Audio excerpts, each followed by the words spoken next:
Silorio Massarini, soutiene Regina Forse.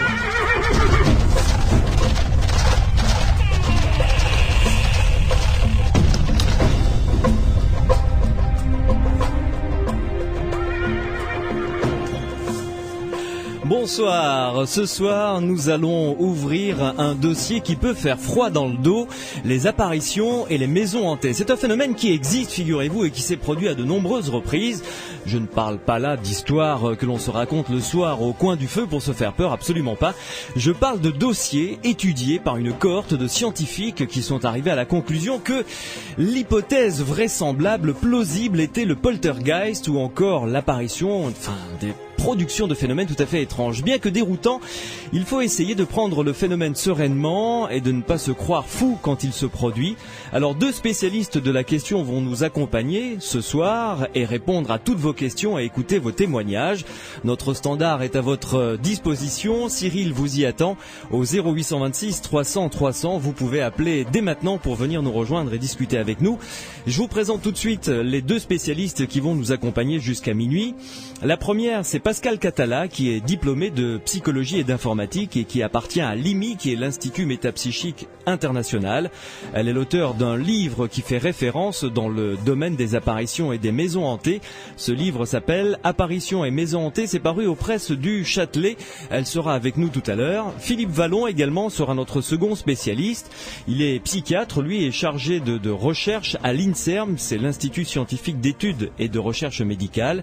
On lui doit bon nombre d'ouvrages sur les phénomènes paranormaux et il a signé d'ailleurs la préface du livre de Pascal Catala. Il nous rejoindra tout à l'heure à partir de l'admi. Donc je me retourne vers vous, nos auditeurs, et le standard 0826 300 300. Vous nous appelez pour que l'on puisse discuter ensemble, répondre à toutes vos questions. Profitez-en, on a des spécialistes sous la main ce soir qui vous écouteront de manière tout à fait attentive et on commence tout de suite avec un premier appel.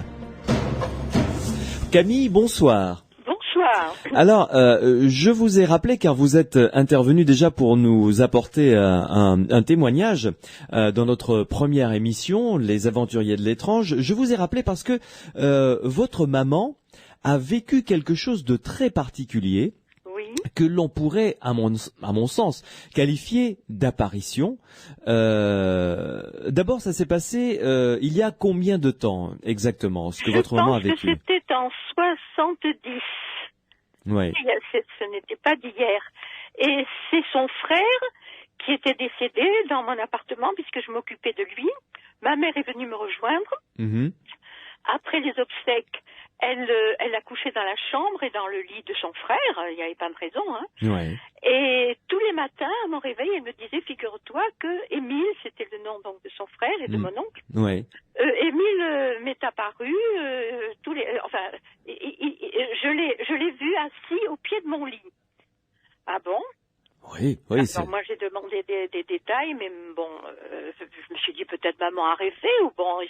Moi je ne suis pas du tout sceptique quand il s'agit de ce genre de manifestation. Vous voyez, je suis très ouverte. Oui. Mais ça s'est reproduit pendant 15 jours. Pendant 15 jours, chaque matin, votre maman... Alors moi j'étais impatiente, au lever je courais, je posais des questions à maman. Oui. Alors il est encore revenu hier soir, oui. Et alors je disais, mais comment, sous quelle forme, était-il habillé? Elle me dit, mais tu es sotte. Ce sont des questions auxquelles on ne peut pas répondre. Il était là, c'était Émile, et j'avais l'impression qu'il voulait me transmettre un message. Et au bout de 15 jours, malheureusement, le message n'est jamais passé. Ouais. Et au bout de 15 jours, ce genre d'apparition, entre guillemets, parce que je ne pense pas que c'était concrétisé. Bon, mais ma mère était médium. Hein. Par exemple, je sais que quand nous étions jeunes, nous habitions Cannes. Et bien, il y a une ou deux de ses amies qui sont décédées prématurément. L'une parce qu'elle avait pris trop de somnifères, par exemple. Ah oui. La nuit où ça s'est passé, ouais. Ma mère a fait des cauchemars. Le matin, elle m'a dit, je ne sais pas ce qui est arrivé à Jeannette, mais j'étais en sueur toute la nuit et j'ai fait des cauchemars toute la nuit. Et quelques temps après, mettons une semaine ou 15 jours après, on a appris le décès de cette grande amie de ma mère. Effectivement. Et dans plein de circonstances, même anodines, par exemple, je recevais une lettre d'une amie que je n'avais pas vue ou dont je n'avais pas de nouvelles depuis 10 ans. le jour même, ma mère me parlait de cette amie, vous voyez, Ouais, d'avoir ouais. eu connaissance, donc la transmission de pensée marche. Elle avait vraiment une grande sensibilité à ce niveau-là.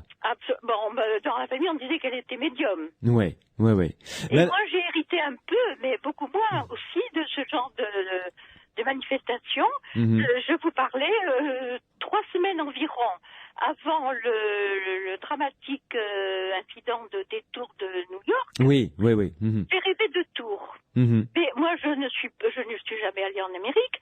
Je ne savais même pas qu'il y avait des tours jumelles. J'ai vu de Tours et c'est un rêve qui m'a marqué pendant au moins 3 ou 4 jours. Je ne cessais de me dire, mais qu'est-ce que ça voulait dire? Je n'ai pas eu de message, mais c'était comme si on voulait me transmettre quelque chose aussi, vous voyez? Mais revenons à ce qu'a vécu votre maman. Oui. Est-ce qu'elle vous disait, enfin, chaque matin, vous alliez la voir, évidemment.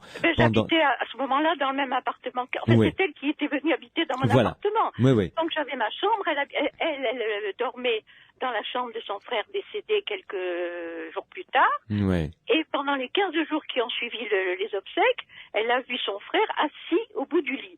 Ma grand-mère, c'était exactement la même chose, quelques jours avant son décès, alors qu'elle n'était pas en mauvaise santé. Bon, elle était très âgée et elle avait quelques problèmes de gêne respiratoire. Mais pendant 3 jours, tous les matins, à ce moment-là, je n'habitais pas chez ma grand-mère. Je venais la voir et elle me disait, je lui disais, comment vas-tu, grand-mère? Un certain matin, elle me dit, figure-toi que Fernand, j'ai retrouvé le nom de mon grand-père, que Fernand était assis au pied de mon lit, exactement comme pour ma mère. Et alors, il te disait quelque chose? Non, il était assis, il restait un grand moment, bon. Elle le voyait comme s'il était réellement assis au pied de son lit, quoi. Elle me disait, il est au pied de mon lit, mais c'est comme pour ma mère, elle pouvait pas dire que il était comme ça, habillé comme ça, il avait bonne mine. Vous voyez, ce sont des choses... Oui. Ça se situe sur un autre plan, je pense. Pour ma grand-mère, ça s'est produit 3 jours. Et elle est décédée environ 5-6 jours après. D'accord. Donc, c'est comme si ces apparitions étaient venues lui délivrer une sorte de message, quoi. Voilà, ma grand-mère m'a d'ailleurs dit, je lui ai même dit, le 2e ou 3e matin, elle m'a dit, je lui ai dit, mais écoute, qu'est-ce que tu viens me chercher? Je suis très bien où je suis. Reste où tu es, moi je reste où je suis. Puis elle avait 87 ans, elle n'avait pas du tout envie de partir. Ouais. Elle avait toute sa tête. Mais elle sentait que l'apparition chaque matin de son mari, de son défunt mari, assis sur le bord de son lit, venait lui dire, tu vas bientôt nous rejoindre en quelque sorte. Absolument, elle l'a compris comme ça, puisque ses propres paroles ont été, je lui ai dit, écoute, fiche-moi la paix, je n'ai pas du tout envie d'aller avec toi, je suis très bien où je suis, reste où tu es toi-même. Ouais. Et ça a duré 3 jours. Après, ça s'est terminé, et quelques jours après, ma grand-mère est décédée, alors qu'on ne s'y attendait pas. Bon, à cet âge-là, elle avait depuis à peu près une dizaine de jours déjà une gêne respiratoire, ce qui fait qu'on la maintenait au lit, mais assise, bien calée dans ses oreillers. Ouais. Et alors, un quart d'heure avant de mourir, elle chantait, elle me dit, j'étais à son chevet avec une amie, on bavardait gentiment. Elle avait une difficulté d'élocution quand même, mais on la comprenait très bien. Et un quart d'heure avant de mourir, je raconte ça à tous mes amis, c'est l'histoire de la famille. Elle me dit, tu connais la dernière chanson de Sylvie Vartan, c'est une merveille. Et elle s'est mise à chanter, ce soir je serai la plus belle pour aller danser. C'est joli. Un quart d'heure avant de mourir. C'est très joli. Mais également, son fils, là on parle de votre grand-mère, hein, donc il y a son défunt mari qui est apparu devant elle 3 matins durant, 3 matins de suite, assis au pied de son lit. Le 3e jour, elle me dit, Julien était avec lui. C'est son fils décédé à la guerre à 20 ans. D'accord. Verdun. Donc, elle a eu 2 apparitions le dernier jour, c'est-à-dire le 3e jour, son mari et son fils décédés lui aussi. Exactement. Et le fils n'est apparu que le dernier jour, le 3e jour. Ouais. Et alors, ce qu'il y a d'étonnant, c'est que autant pour votre maman qui a vu son frère assis sur le bord de son lit, autant votre grand-mère qui a vu son mari, son défunt mari et son défunt fils assis sur le bord de son lit, pareil, aucune des deux n'a été capable de vous dire comment il était habillé, comment... Non, pas du tout. Ils sont là. Ma mère qui était un petit peu brusque m'a dit... Enfin, on pose pas des questions idiotes. Il était là, je le sais, et voilà, je le voyais, je le sentais. Et ma grand-mère m'a dit, on ne s'est pas perdu dans ces détails, si vous voulez, pour ma grand-mère. Ouais. Fernand était assis au pied de mon lit. Une fois, 2 fois, et la 3e fois avec Julien, le fils décédé. Ça a été une tragédie, bien sûr. C'était à Verdun pendant la guerre de 14. Oui, ça a été un grand drame pour toute la France et pour toute l'Europe, effectivement. Mais ce qu'il y a d'étonnant, c'est que aucun détail physique ni aucun détail vestimentaire, par exemple. Aucun. Ouais. C'est comme si on sentait une présence, vous voyez. Oui. Mais catégorique, parce que vraiment, c'était évident, quoi. On voyait promener quand je voulais des preuves. J'ai l'air de douter de sa bonne foi. Or, ma mère n'était pas croyante, parce que je vais vous raconter un petit peu là l'état d'esprit de ma mère. Quand ma mère donc a perdu son frère à la guerre, ce fameux Julien, et qu'elle a perdu dans l'année suivante de la grippe espagnole une sœur de 21 ans aussi, elle a dit c'est terminé, les histoires de bon Dieu et compagnie, je n'y crois plus, c'est enterré définitivement. Elle n'y est jamais revenue.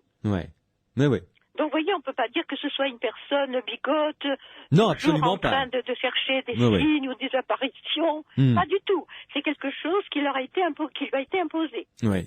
Et alors, il y a une hérédité donc dans votre famille. Votre grand-mère avait une certaine sensibilité. Votre mère était considérée comme médium, et vous-même avez quelques sensibilités.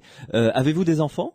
Non, je n'ai pas d'enfant. D'accord, donc ça aurait pu continuer, quoi, on ne sait jamais. Ça aurait pu continuer, peut-être, oui. Ouais. Je pense qu'on a nerveusement une hypersensibilité. D'ailleurs, nos médecins nous le disent. Hein. Ah, d'accord. On est, comment dire, catalogué dans une médicalement. Je sais que ça a une. Vous êtes hypersensible, oui. Ce sont des gens qui hyper réagissent à tout. D'accord. Ouais. Et qui captent tout beaucoup plus que les autres. Beaucoup plus fin, beaucoup plus sensible. Voilà. Moi, cette histoire de tour, j'ai reconnu les tours quand j'ai vu après qu'elle s'effondrait, et avant qu'elle s'effondre à la télé, je dis mais ce sont les tours de mon cauchemar. C'était pas un vrai cauchemar, c'était comme une impression insistante sur mon esprit pour me communiquer quelque chose. C'est un projet qui a dû être élaboré pendant des mois et des mois malheureusement par les responsables. J'ai dû capter quelque chose dans l'air. Oui, pour moi, c'est pas tellement mystérieux d'ailleurs. C'est comme je vous disais que j'étais un peu médium aussi. Ce sont des choses qui vous sont imposées. J'ai ma meilleure amie, un jour, qui me dit, elle avait 55 ans à l'époque, et moi j'en avais 47. J'en ai 74 aujourd'hui. Et qui me dit, j'ai acheté un nouveau manteau avec cape McFarlane, vous savez, ces capes à l'anglaise. Je vais te le montrer. Bon, on en a parlé toute la semaine, elle était dans l'enseignement, moi aussi. Le samedi, je vais chez elle. On goûte, et puis je lui dis tu m'as pas montré ton manteau. Alors elle va à la place dans sa chambre, elle met son manteau et elle vient faire le mannequin devant moi. J'étais assis sur le canapé, elle était en face de moi. J'ai commencé à avoir la vue trouble, des sueurs, comme un malaise. Vous voyez, je suis pas tombée dans les pommes, mais j'ai eu un vrai malaise, une impression sinistre. Bon, et puis ça s'est passé, voilà, on n'en a plus parlé.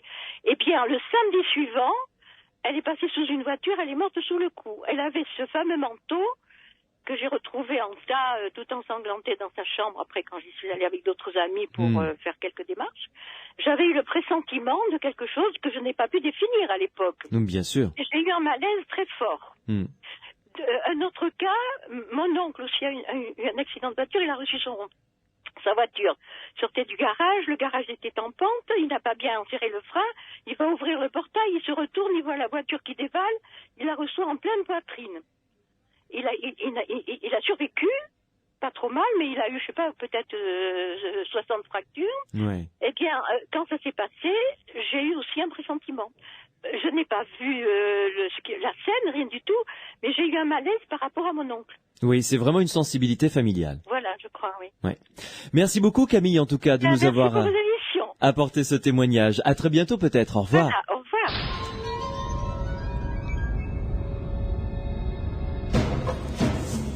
Cyril vous attend à notre standard 0826 300 300. Si vous aussi vous avez vécu des choses tout à fait étranges, nous allons avoir des spécialistes avec nous prêts à répondre à vos questions, à vous aider à comprendre ce que vous avez vécu. 0826 300 300. Nous attendons vos questions, vos témoignages dans les aventuriers de l'étrange. Je m'attendais pas à ça. Les aventuriers de l'étrange ce soir sur Sud Radio jusqu'à minuit avec des spécialistes. La première va venir nous rejoindre dans quelques instants. Pensez-vous que les fantômes, ça puisse exister et surtout qu'ils peuvent éventuellement se manifester? Venez en discuter avec nous. Appelez-nous au 0826 300 300. Des spécialistes sont là pour répondre à vos questions. Et puis vous pouvez leur poser toutes les questions que vous désirez sur justement l'existence, peut-être, probable, je ne sais pas, des fantômes et est-ce qu'ils peuvent se manifester. Pascal Catala, bonsoir. Bonsoir. Oui. Je suis ravi de vous recevoir dans Les Aventuriers de l'étrange parce que vous êtes l'auteur d'un livre paru aux presses du Châtelet qui s'intitule Apparitions et maisons hantées, avec en sous-titre Réalité inquiétante ou fantasme, point d'interrogation. Avant de parler de votre livre, de rentrer dans le contenu de votre livre, une première réaction sur le témoignage de Camille que l'on a entendu il y a quelques minutes. Qu'en pensez-vous? Est-ce que sa mère ou sa grand-mère ont été témoins d'apparitions selon vous? Alors vous savez, c'est toujours un exercice difficile de réagir à propos d'un témoignage, surtout que là, il n'y a pas eu d'enquête approfondie. Hein, oui, donc, oui. Mais disons que ce que je peux vous dire, c'est que ce type de témoignage est relativement fréquent. Hein. Ça n'est pas tellement connu, mais en fait, il y a des études qui ont montré qu'il y a au moins 50% des veufs ou des veuves, par exemple, Oui. qui disent avoir eu des apparitions de leur époux décédé peu après leur décès. Mm-hmm. Donc, c'est quand même relativement fréquent. 50%, c'est une veuve ou un veuf sur deux. Oui. Ce qui est énorme. C'est un grand chiffre. Oui. Ouais. Et les gens n'en parlent pas. Non, parce que bon, c'est vrai qu'en France, les histoires d'apparitions ou de fantômes, bon, en général, ne sont pas prises très au sérieux. Hein, c'est moins qu'on puisse dire. Hein. Donc, de ce fait, quand une personne est confrontée à un événement un peu exceptionnel de ce type, bon, elle se pose beaucoup de questions en général. Hein. Ouais. Souvent, elle est un peu déstabilisée parce que elle ne sait pas vraiment comment interpréter ce qu'elle voit ou ce qu'elle entend. Hein. Et bon, et si ce qu'elle vit est un peu inquiétant, bon, elle voudrait bien en parler autour d'elle, mais elle a peur qu'on se moque d'elle ou qu'on la croie folle la plupart du temps. Hein. Mm-hmm. Donc les gens hésitent à en parler. Oui. Vous avez donc dans ce livre recensé plusieurs cas de poltergeist, c'est-à-dire d'esprits frappeurs, de maisons hantées ou d'apparitions, dont certains cas ont été largement étudiés par des scientifiques. Oui, c'est sûr, il y a eu des études très approfondies, des scientifiques sont venus avec des appareils de mesure, il y a eu des spécialistes d'électricité, de physique, etc. On a essayé de voir si ça pouvait être dû à des phénomènes simplement matériels, électriques, ou à des sources souterraines, du bois qui travaille, des choses comme ça. On a essayé d'éliminer un peu toutes les hypothèses les plus probables. Oui. Et puis, donc il y a eu des interviews, on a remarqué que souvent les phénomènes se centraient autour d'une personne, souvent un adolescent ou une adolescente. Et donc on a essayé de faire des études psychologiques de ces personnes. Oui, souvent à la base il y a un mal-être. Oui, souvent. C'est sûr, c'est un adolescent qui est perturbé. Souvent. Ouais. Pouvez-vous nous citer un cas ou deux que vous jugez particulièrement intéressant et significatif? Mais, par exemple, il y a le cas de Miami en 67 qui s'est produit dans un entrepôt. Et qui a été étudié par des scientifiques. Oui. Ouais. Mm-hmm. Et il y a eu énormément de témoins. Il y a même des officiers de police qui sont venus constater les faits parce qu'il y avait beaucoup d'objets qui tombaient tout seuls et qui se brisaient. Ouais. Cet entrepôt, c'était devenu assez catastrophique pour le propriétaire. Et il y a eu énormément de témoins, des journalistes, des scientifiques, tous les employés de l'entrepôt, etc. Donc c'est un cas qui est vraiment largement documenté. Mm-hmm. Et semble-t-il que les phénomènes semblaient se centrer autour d'un jeune employé qui s'appelait Julio et qui avait des problèmes psychologiques. Ouais. Justement. Et alors, à partir de là, il y a eu une constatation de la production de ces phénomènes sans qu'on puisse en déceler l'origine. Mais disons qu'il y a eu énormément d'études, il y a eu des hypothèses, mais pour l'instant, nous n'avons pas les réponses définitives. On a des théories, mais on ne sait vraiment pas exactement à quoi attribuer ces phénomènes. Mhm.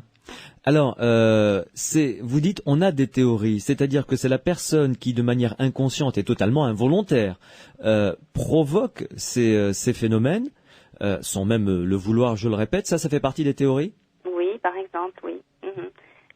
L'action psychokinétique, de déplacer les objets à distance, hein, c'est voilà. ça. Mhm. C'est une possibilité parce qu'on sait qu'en laboratoire, on peut reproduire de tels phénomènes. Hein. Il y a des personnes qui sont capables d'avoir des actions de psychokinèse, c'est-à-dire l'esprit sur la matière, Oui. et qui arrivent à, par exemple, influencer un générateur de nombres aléatoires, par exemple. Mhm. Ça, c'est vraiment bien étudié et avéré. Hein, maintenant. Oui. Et alors, ça, c'est une des théories, mais il y a d'autres théories, évidemment. Qu'en est-il de la théorie du fantôme? Oui, alors, c'est ça. En général, on confond le phénomène lui-même et son interprétation. Oui.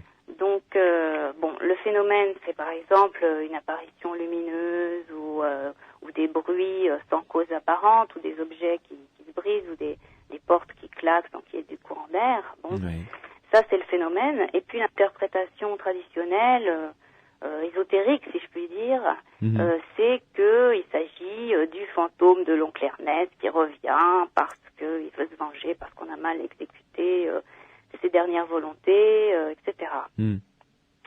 Donc, ça, c'est l'interprétation habituelle, mais c'est une interprétation. Hein. Ce sont surtout les spirites qui ont en général diffusé ce genre d'interprétation. Oui. Mais maintenant, on essaye de trouver plutôt des réponses au niveau des êtres vivants, Oui. plutôt que chez les esprits des morts sur lesquels on ne connaît rien. Et voilà. Hein. Oui. Mais par exemple, il y a un cas d'une famille qui a fait construire une maison. Ça s'est passé en Angleterre. Vous le racontez dans votre livre. Oui. Et le couple habite dans la maison. Il y a des apparitions dans la maison, notamment un homme debout qui regarde par la fenêtre et qui regarde dans le jardin. La femme de maison le voit quand elle est dehors, elle le voit regarder par la fenêtre. Des scènes de bataille qui reviennent à la surface. Comment peut-on analyser ça? Des scènes de bataille datant de l'époque romaine, si je me souviens bien. Oui. C'est très complexe. Hein, c'est très complexe. Alors, il y a des hypothèses, par exemple, qui s'appellent la mémoire des pierres ou la mémoire des murs, Oui. qui disent qu'il y a certains lieux qui enregistrent en fait les événements du passé. Comme une bande magnétique, quoi. Voilà, un peu. Bon, c'est une hypothèse assez simplificatrice. Hein. En général, elle est très contestée.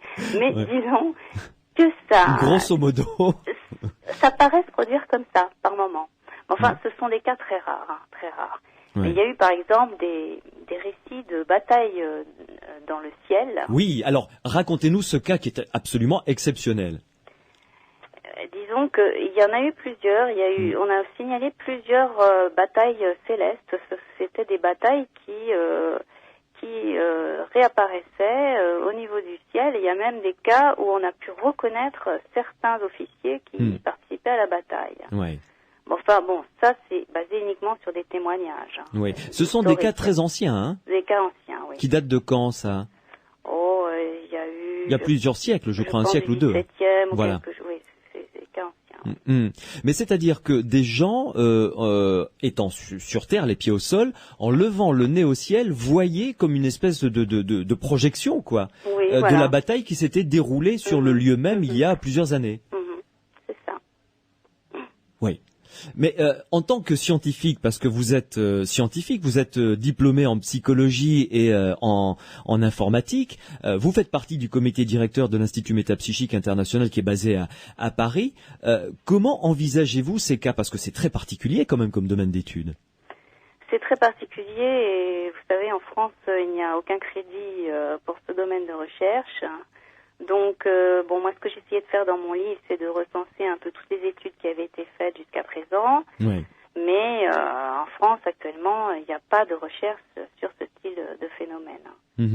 Voilà, donc c'est un peu difficile. Et je dirais que le problème aussi avec ce genre de phénomène, c'est qu'il n'y a pas, comme en Allemagne par exemple, des organismes qui accueillent le public qui est confronté à ce style d'événement un peu perturbant. D'ailleurs, vous consacrez un chapitre à ça. Que faire si jamais on est, j'allais dire victime, non, mais témoin d'apparitions ou de phénomènes anormaux, paranormaux dans une maison? Voilà.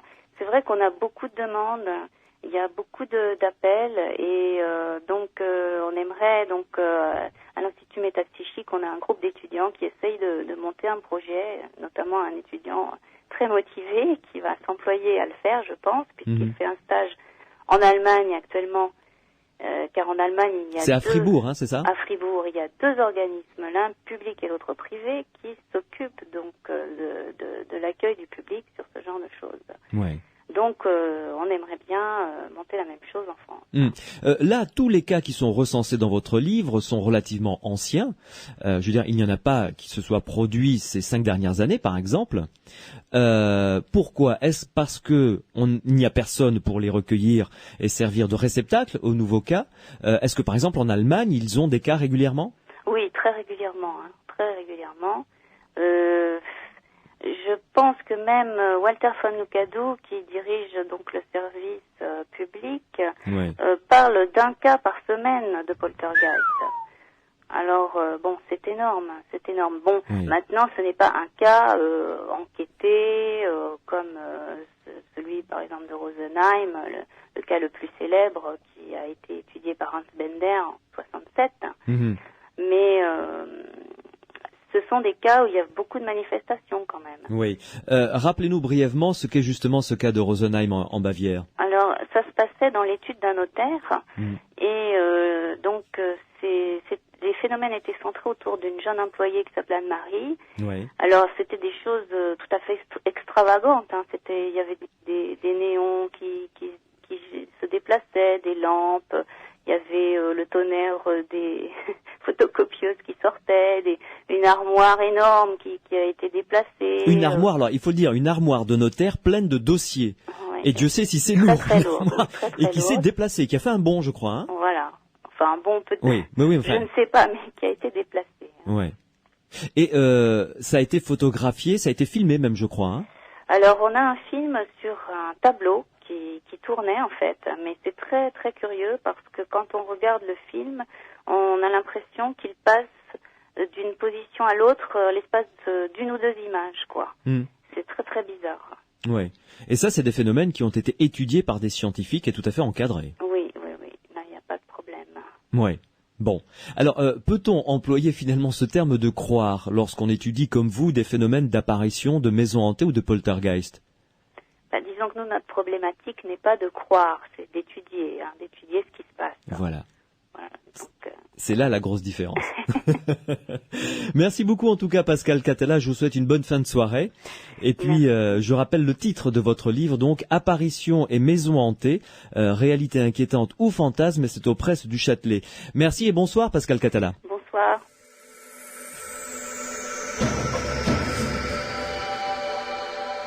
Croyez-vous qu'une maison hantée, cela puisse exister, même si le terme croire n'est peut-être pas le bon? Croyez-vous que les fantômes existent d'une part et puissent se manifester d'une manière ou d'une autre? Est-ce que vous avez vécu un phénomène d'apparition? Avez-vous vu quelqu'un qui ne pouvait pas être là au moment où vous l'avez vu? Vous nous appelez au 0826 300 300 pour nous faire part d'une part de vos témoignages, si vous avez été témoin de ce genre de phénomène, ou tout simplement de vos questions. Appelez-nous pour nous dire, voilà, moi je pense que tout ça c'est qu'un tissu de mensonges, que ce n'est pas possible, ou alors nous dire pourquoi pas. Effectivement, ça peut effectivement exister. Vous nous appelez au 0826 300 300 pour en discuter avec nous. Dans quelques minutes, nous allons avoir notre second spécialiste qui va venir nous rejoindre, Philippe Val.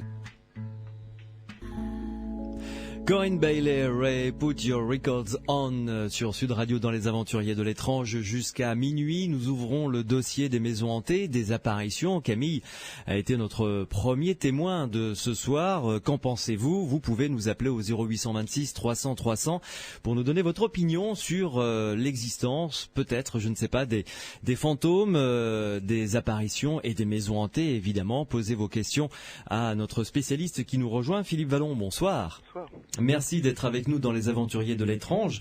Je rappelle que vous êtes psychiatre de formation, vous menez des études en collaboration avec l'INSERM, chargé de recherche à l'INSERM, qui est l'Institut scientifique d'études et de recherche médicale. Et vous avez d'ailleurs signé la préface de ce livre de Pascal Catala, Apparitions et maisons hantées, aux éditions Presse du Châtelet. Alors, pour vous, d'abord, en tant que spécialiste de ce genre de phénomène, est-ce que le phénomène que l'on catalogue dans le type de maison hantée est une réalité ? Alors, c'est très difficile à dire. C'est-à-dire qu'en fait, si on veut être parfaitement scientifique, on peut dire que non. Dans la mesure où, si vous voulez, ça suppose, je dirais, un au-delà, pour lequel on n'a absolument aucune preuve. Ouais.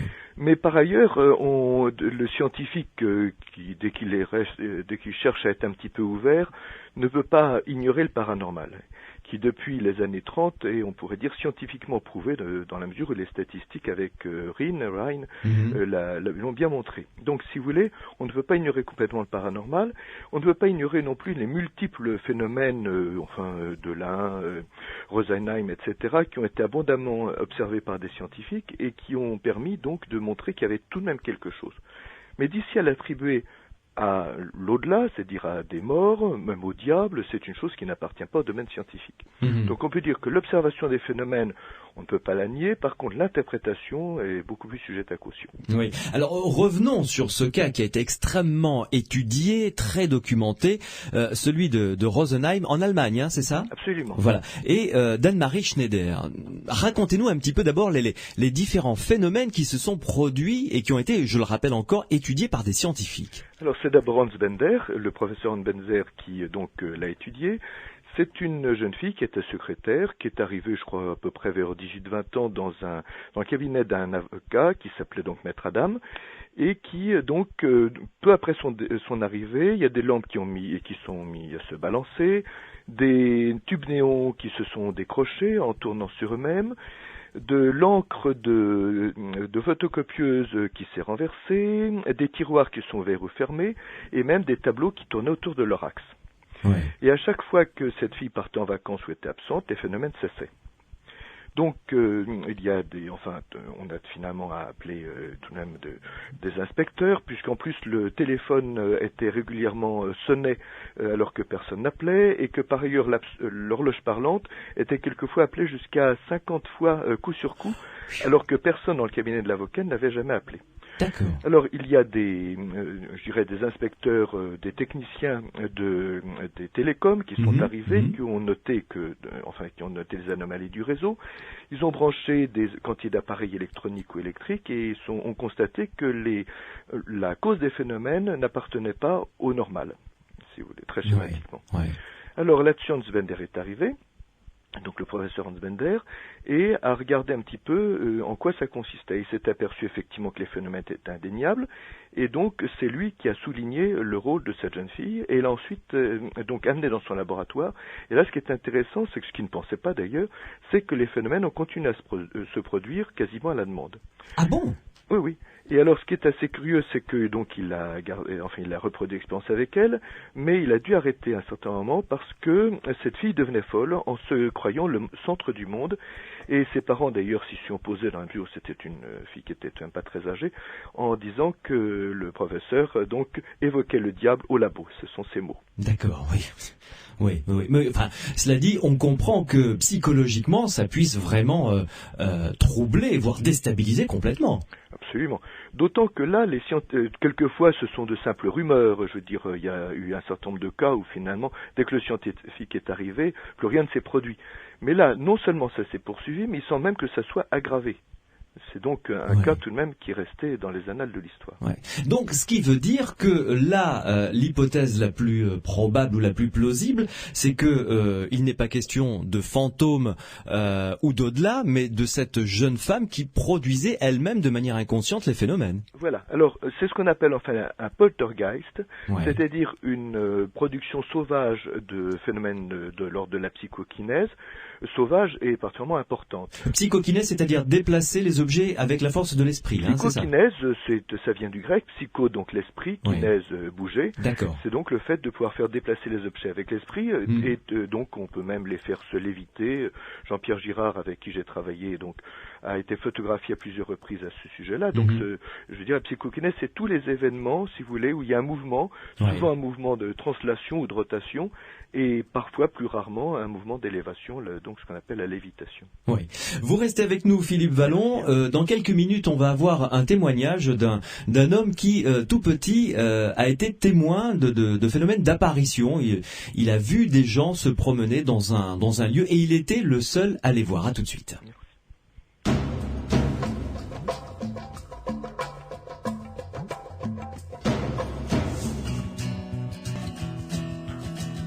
Depuis toujours, le groupe Louise Attaque, qui seront d'ailleurs bientôt en concert dans notre Grand Sud, les aventuriers de l'étrange sur Sud Radio jusqu'à minuit, avec notre spécialiste qui est notre invité ce soir, Philippe Vallon, psychiatre et chargé de recherche à l'INSERM, qui est en notre compagnie. 0826 300 300, notre standard est à votre disposition. Appelez, Cyril est là pour recevoir vos appels. Et ensuite, nous discuterons ensemble vos questions concernant les apparitions, les fantômes, les maisons hantées. Si vous avez été témoin de ce genre de phénomène, venez en parler avec nous et posez vos questions à Philippe Vallon. Et évidemment, vos questions également, même si vous n'avez pas vécu de phénomène, vous devez avoir sûrement plein de questions à poser. 0826 300 300. Philippe Vallon, nous allons accueillir ensemble, si vous le voulez bien, un premier témoignage. Il s'agit de John qui nous appelle du Boulou. Bonsoir John. Oui, bonsoir. Nous sommes entièrement à votre écoute. Alors vous, c'est une histoire que vous avez vécue quand vous étiez enfant, c'est ça? Oui, ça m'a causé vraiment beaucoup de problèmes à l'époque. Ouais. Et bon, j'ai pris un nombre de cardioles pas possible. Ah bon? Non, mais bon, c'est pas grave. J'ai des parents extraordinaires, mais bon, ils pensaient que je mentais, et je vous jure que ça m'a toujours resté dans la tête, même 50 ans après. Ouais. Et souvent j'ai lu des livres, et j'en ai dévoré des centaines pour essayer de comprendre. Et toutes les images sont gravées dans ma tête, et je vois encore ces gens, et tout le monde me disait qu'il y avait personne. Ah oui, donc c'est vraiment quelque chose qui vous a, je dirais pas traumatisé, mais vraiment marqué, quoi. Oui, marqué, même ça a été beaucoup plus loin, puisque je suis responsable un petit peu à cause de cette histoire du retour en France, parce que mes parents étaient français, mais mon père travaillait en Tunisie. Oui. Et bon, ça s'arrêtait pas, ça a duré 3-4 ans, et c'est vrai que vers l'âge de 7 ans, quand je suis arrivé en France, ça a complètement disparu. Hein. D'accord. Alors, vous aviez quel âge, donc, au moment des faits? Alors, les premiers, ce que j'ai, c'est extraordinaire, parce que j'ai une mémoire extraordinaire de ces moments-là, peut-être pas d'autres choses, mais de ces moments-là, oui, ça a dû commencer vers les 4 ans, et je voyais ces gens, je leur parlais, et mes parents me demandaient, mais tout le monde, mais à qui tu parles? Mais je disais à la dame qui est en train de faire ça, ou monsieur, et qui passait, et tout ça. Et comme j'ai dit à votre collaborateur au téléphone, ce qui m'intriguait à cette époque-là, c'est que, si vous voulez, quel que soit l'obstacle qu'il y avait, la maison de mes parents était une maison dans le style du coin. Il y avait une cour au milieu de cette maison avec patio, un puits. Oui. Et les gens, le puits n'avait aucun problème. C'était, ils passaient à travers. Mais par contre, ce que je me rappelle, c'était toujours un petit peu ce sourire qui m'adressait. Oui, mais alors racontez-nous un cas par exemple pour qu'on visualise, si j'ose dire. Mais c'était continuellement, à chaque fois que j'allais dans cette cour, je voyais des gens faire des choses comme si nous on n'existait pas, ou si l'immeuble où j'étais n'était pas là pour eux. Oui, c'était des choses du quotidien qu'ils faisaient, par exemple puiser de l'eau dans le puits. Exactement. Je me rappelle encore cette dame qui lavait ce linge dans ce grand baquet en bois là, et qui me regardait souvent et qui de temps en temps me faisait un sourire, mais je sais, bon, c'est vrai que la mémoire, j'ai une mémoire extraordinaire de ces moments-là, mais je pensais que c'était pour moi, quoi. Et à chaque fois que je le disais à ma mère, elle me disait, mais non, il y a personne, puisque je suis là, je les verrai. Mais je dis, si, maman, je te promets que les gens là regardent le monsieur, regardent la dame qui passe et tout. Il y avait même on voyait vraiment que c'était une vie courante, comme si c'était... Écoutez, moi personnellement, d'après ce que j'ai lu, Ouais, ouais. parce que ça m'a donné une passion toute ma vie, ça m'est resté, vraiment, j'ai essayé de comprendre et j'ai lu des centaines de livres, ça ressemblait plutôt, je sais pas, une fenêtre ouverte sur quelque chose, quoi. Bon, maintenant, attention, c'est mon interprétation personnelle. Bien sûr. Dites-moi, vous vous rappelez ce film qu'on a vu avec notamment cet acteur américain Bruce Willis, qui est psychiatre et qui s'occupe d'un petit garçon qui voyait les gens décédés. Vous l'avez vu ce film? Ah oui, je l'ai trouvé extraordinaire, surtout la fin. Je vous avoue que sincèrement, Alors dites-moi, John, est-ce que ça ressemblait à ça, ou alors vous aviez plutôt l'impression de voir une vie comme un monde parallèle? Voilà, exactement. Vous avez mis, j'osais pas trop le dire, j'en ai jamais parlé à personne parce que les gens, bon, ou vous avez des sceptiques ou des gens qui ricanent derrière en se disant bon bah le pauvre vieux. Ouais. et puis vous en aviez marre de prendre des tartes aussi. Quand j'étais petit, oui, mais j'ai toujours dit que je les voyais. D'accord. Et alors, quand vous avez quitté ce lieu, donc la Tunisie, cette maison en Tunisie, vous êtes arrivé en France à l'âge de 7 ans, et là, fini. Ah, complètement. Écoutez, complètement. Je me rappelle pas avoir vu une seule fois. Ça m'avait même un peu marqué. J'étais un peu triste parce que mes parents travaillaient. Ma mère était infirmière, mon père était transitaire. Ouais. Et donc j'étais toute la journée seul dans cette cour et je me régalais à regarder. Quoi qu'il s'est passé quand même quelque chose d'un peu extraordinaire que je voudrais quand même vous raconter. Oui, allez-y. Ma mère, quand elle partait quand même, il y avait en bas une dame, du coin, une arabe quoi, qui me surveillait et que j'aimais beaucoup. Ouais. Et de temps en temps, elle s'absentait, elle me mettait comme il y avait avant des parcs en bois, vous savez, oui. pour pas que je m'éloigne. Et un jour, un serpent est rentré dans la cour parce que bon, c'était, attention, il y avait 50 ans. Oui. Et cette dame, elle a toujours dit à ma mère que elle avait pressenti ou quelqu'un lui avait tapé sur l'épaule et puis d'aller dans la cour et quand elle a vu qu'il y avait le serpent, elle a appelé son mari qui lui a tué le serpent sur la place. Donc je vous dis pas les mois de le soir quand mes parents sont rentrés tout. Oui, j'imagine. Oui. Et je crois qu'il y avait une certaine peur du côté de mes parents. C'est ce qui leur a fait déménager et reprendre et rentrer en France quoi. Si j'ai bien compris ce que vous venez de nous raconter, c'est-à-dire que vous étiez dans ce parc en bois comme on en faisait avant, un serpent est arrivé et il est rentré dans le parc parce qu'il y avait des barreaux et, voilà. Il me menaçait, mais il paraît, d'après la dame qui s'occupait de moi, qui était une dame d'assez âgée, mais qui était merveilleuse, elle était d'une gentillesse. Et à l'époque, je comprenais un petit peu l'arabe. Donc, elle s'est mise à hurler. Son mari est venu.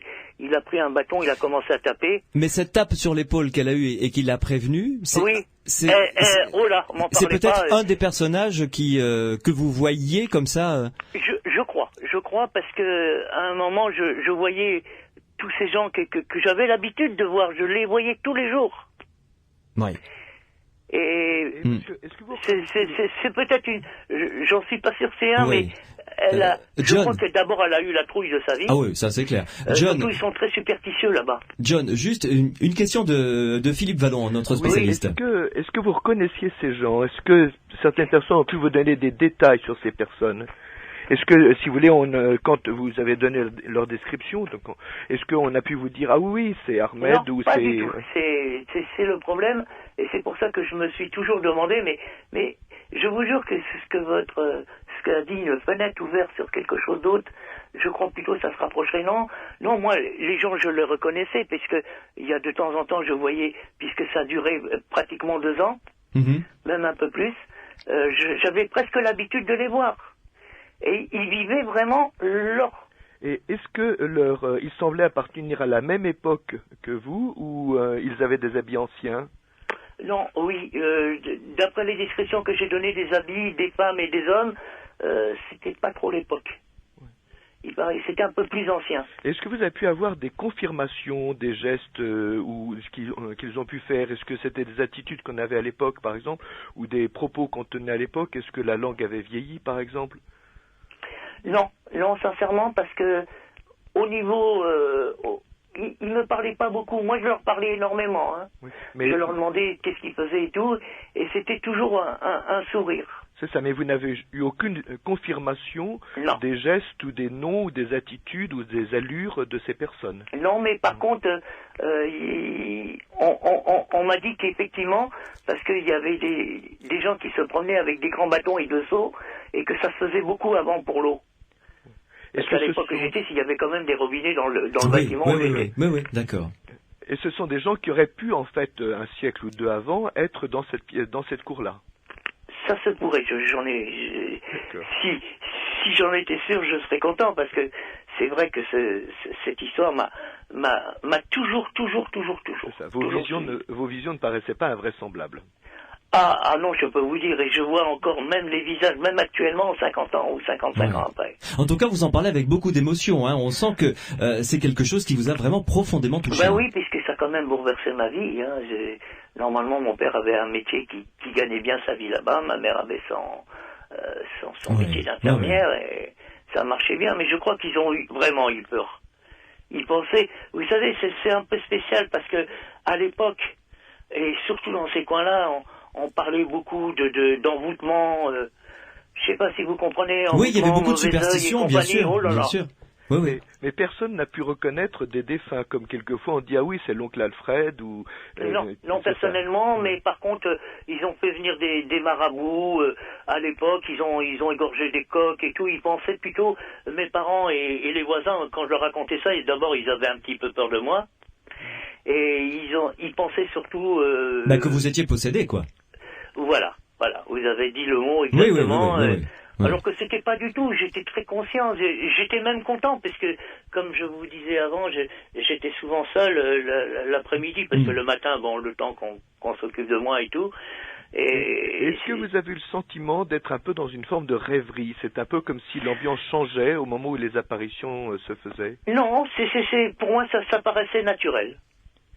Oui. Je voyais ces gens vivre, mais ce qui m'a toujours étonné, c'était ce puits, et pour eux, il n'existait pas ce puits, c'était extraordinaire, c'était... Le puits n'existait pas pour eux?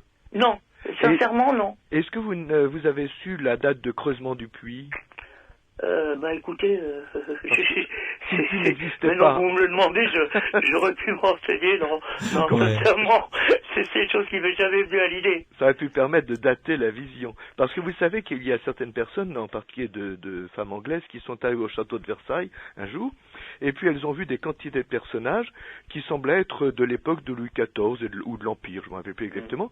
Et ensuite, elles ont relaté ça à des historiens qui ont reconnu les personnages et qui ont dit oui, c'était, enfin je sais pas, c'était Murat ou des gens de cet endroit. Oui, je donc comprends. des personnes extérieures ont pu identifier les Vous voyez, j'étais pas à Versailles, donc les gens ne devaient pas être très connus. Oui, c'était des gens simples qui vivaient là. Ah quoi, vraiment, mais on voyait vraiment qu'ils vivaient là, même c'est toute une ambiance, vous savez, en Afrique du Nord, à cette époque-là, les gens vivaient beaucoup dans la rue. Ils se parlaient beaucoup plus, c'était cette ambiance-là que je retrouvais. Mais j'imagine, John, que quand vous êtes arrivé en France à l'âge de 7 ans, donc, hein, oui, à peu près, entre 6 ans et demi, 7 ans. Ouais. Et que ces phénomènes se sont arrêtés, Oui. il y a dû y avoir comme un vide, j'imagine, non? Ah, ça me manquait beaucoup, ah oui, oh là là, beaucoup, oui.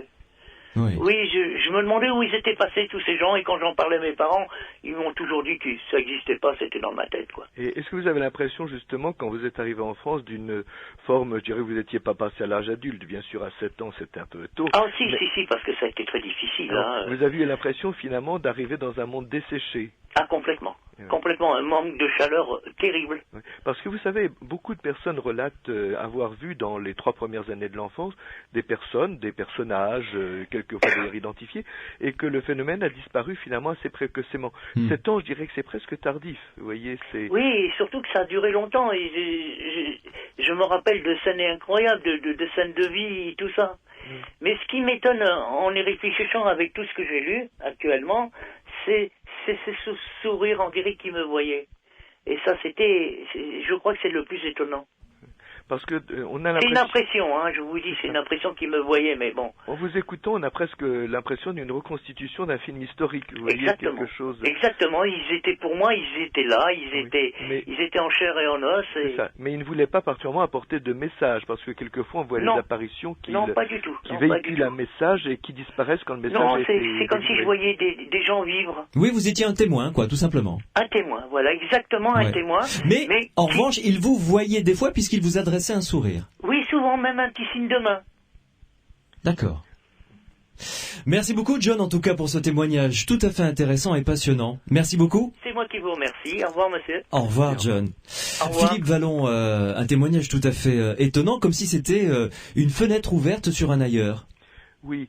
Alors, donc, la question qui se pose, enfin, je veux dire, il ne faut pas réduire ça aux sciences, parce que les sciences paraissent souvent un petit peu froides et dures par rapport à ce genre de choses qui reflètent toute la magie de l'enfance. Bon.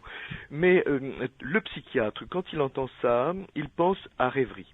C'est-à-dire, on a l'impression qu'en fait, la personne est ouverte sur son inconscient et ne fait pas finalement tellement la différence entre le jour et la nuit. Vous voyez, vous avez quelquefois des rêves ou même des cauchemars qui vous ramènent à une période antérieure, quelquefois avec des détails d'ailleurs hallucinants. Et ce qui est intéressant, et ce que je demande à toutes les personnes qui ont des apparitions, c'est est-ce que vous avez pu ensuite, en demandant à des tierces personnes, avoir confirmation de l'attitude des gens, éventuellement en relatant des éléments précis de leur physionomie, de leurs vêtements, etc., éventuellement retrouver les noms de ces personnes. Et j'ai eu le cas assez souvent, je dois dire, et là on peut dire qu'il y a tout de même quelquefois, je dirais, on ne va pas dire une preuve, mais quelque chose qui est assez étrange, surtout quand la personne qui raconte, c'est l'enfant qui raconte, c'est souvent un enfant, ne connaissait pas ces gens. Vous voyez. Philippe Vallon, une pause encore, et ensuite Séverine viendra nous rejoindre. Elle a vécu une expérience plutôt difficile avec ce qu'elle appelle un fantôme. Elle nous racontera ça dans quelques minutes. Si vous avez été témoin, vous aussi, de phénomènes concernant les apparitions, les maisons hantées, les fantômes, entre guillemets, votre témoignage évidemment nous intéresse au 0826 300 300. Nous sommes ensemble jusqu'à minuit dans les Aventuriers de l'étrange. Mais si vous avez des questions également, parce que j'imagine que en nous écoutant, vous devez vous dire quand même, mais attendez, j'ai pas mal de questions qui me viennent à l'esprit. N'hésitez pas, 0826 300 300. Philippe Vallon est à mes côtés pour pouvoir y répondre. À tout de suite.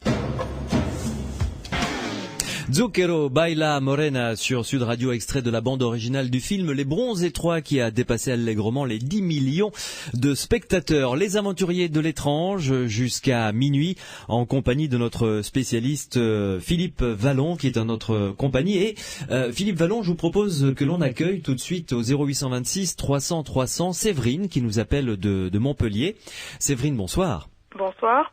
Nous vous écoutons. Qu'avez-vous vécu, vous ? Alors, voilà, moi c'est la première fois que j'en parle. Oui. Voilà, je téléphone parce que souvent dans ce type d'émission, il y a quelque chose qui m'énerve. C'est que souvent les gens témoignent de contact avec des gens de leur famille, grand-mère, grand-père. Ce qui peut arriver du reste. Enfin, voilà, ça peut arriver, mais enfin moi je trouve ça très naïf. Moi ce qui m'est arrivé, c'est que j'ai été agressée chez moi par un esprit. Ou un fantôme, je sais pas trop comment appeler ça, mais enfin appelons un ça homme. un esprit pour le moment, oui. Voilà. Enfin, pour moi, ce qui est intéressant, c'est que tout de suite, j'ai senti que c'était un homme, si vous voulez. D'accord. Donc c'est apparu chez moi. C'est vrai que moi j'ai eu une période de difficultés psychologiques. On va dire, j'étais un peu dépressive. Et finalement, c'est apparu chez moi, mais moi je ne l'ai pas vu. Si vous voulez, je ne vois pas.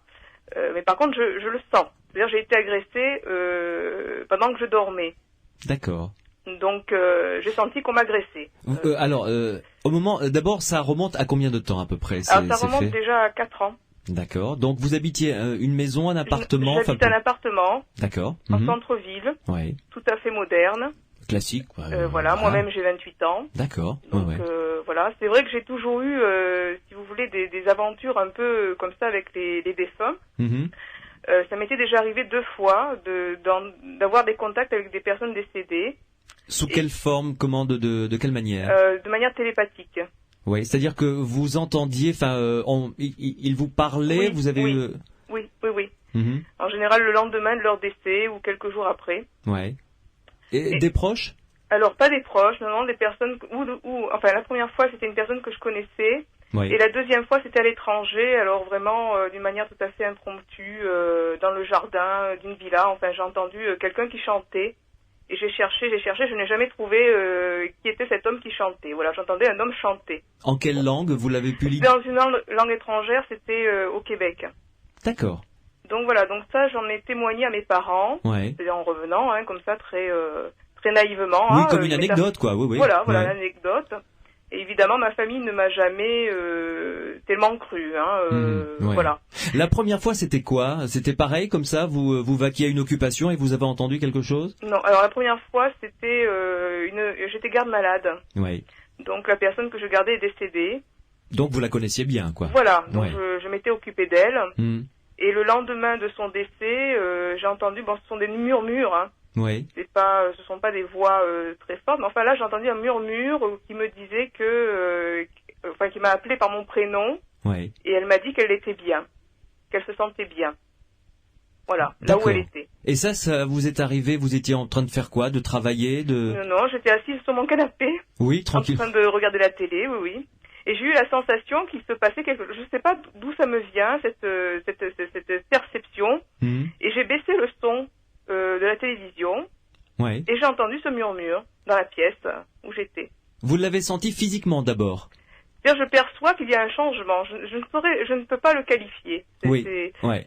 Je perçois qu'il se passe quelque chose, que je dois être attentive. D'accord. Voilà. Ouais. Et à ce moment-là, vous avez baissé le son de la télé. Voilà. Et vous avez entendu ce murmure. Ça a été court, ça a été long? Oui, très court. Oui, en une phrase, oui. D'accord. Et après, fini, plus rien. Après, terminé. D'accord. Voilà. Ok. Alors venons-en donc à ce pourquoi vous nous avez appelé, donc qui s'est déroulé une nuit, si je comprends bien, pendant que vous dormiez, oui. Donc pendant que je dormais, j'ai été agressée physiquement. J'ai ressenti une douleur très intense au niveau de mon corps. Donc j'ai tenté d'allumer la lumière, que je dormais en noir, et l'ampoule a sauté. Et moi j'étais vraiment dans un état, je me suis sentie vraiment agressée, donc je me suis levée à tâtons dans le noir. Je suis allée dans mon couloir et j'ai allumé ma lumière dans mon couloir. Oui. Et j'avais la sensation qu'il y avait quelque chose chez moi. Une présence, quoi. Une présence. Ouais. Donc j'ai passé une nuit épouvantable, je n'ai plus pu dormir, j'ai attendu le matin, et le matin j'ai téléphoné donc à mes parents, qui habitent pas très loin de chez moi, et j'ai expliqué ce qui se passait chez moi, ou les sensations que j'avais. Oui. Et heureusement, mes parents qui ne m'ont jamais cru jusqu'à présent, ce jour-là, ma mère m'a dit, écoute, sors de chez toi, va chez ton père. Sors de chez toi, va chez ton père. Donc je me suis habillée, je suis sortie de chez moi. Et alors ce qui est intéressant, c'est que quand j'étais dans le couloir, j'ai eu une voix dans la tête qui me disait non, non, non, ne pars pas, ne pars pas. Une voix d'homme. Oui. Donc je suis sortie de chez moi, dans un état, j'étais complètement bouleversée. Choquée? Complètement choquée. J'ai pris ma voiture. Je ne savais pas du tout ce qui m'arrivait. Je pensais que j'étais folle, que je devenais folle. Oui. Et je suis arrivée donc chez mon père. Et là, j'ai parlé donc à mon père de ce qui se passait. Et mon père a dit, bon, écoute, tu vas rester là, tu vas te reposer un petit peu, puis ça va passer. Puis j'ai commencé à ressentir des douleurs, mais terribles, physiques. Oui. Des brûlures dans mon corps. J'ai eu des souffrances épouvantables. Ça m'a duré toute la nuit. J'ai eu l'impression d'être agressée par deux personnages. Mon père était à côté de moi. Il voyait ma souffrance, mais lui ne percevait rien, puisque matériellement, on ne voit rien. D'accord. Mais moi, je sentais tout dans mon corps, avec des espèces de... Je sais pas comment vous expliquer ça, parce que le problème, c'est que quand j'essaye d'expliquer ça, même à ma famille, ou même à la personne qui a essayé de m'aider, j'ai un problème de vocabulaire. Oui, vous ne réussissez pas à trouver les mots qui peuvent traduire ce que vous avez ressenti voilà. physiquement. Moi j'ai eu l'impression d'être pénétrée par des fluides. Vous voyez, des fluides sur tout le corps, dans tout le corps. Ouais. Et c'était comme des brûlures.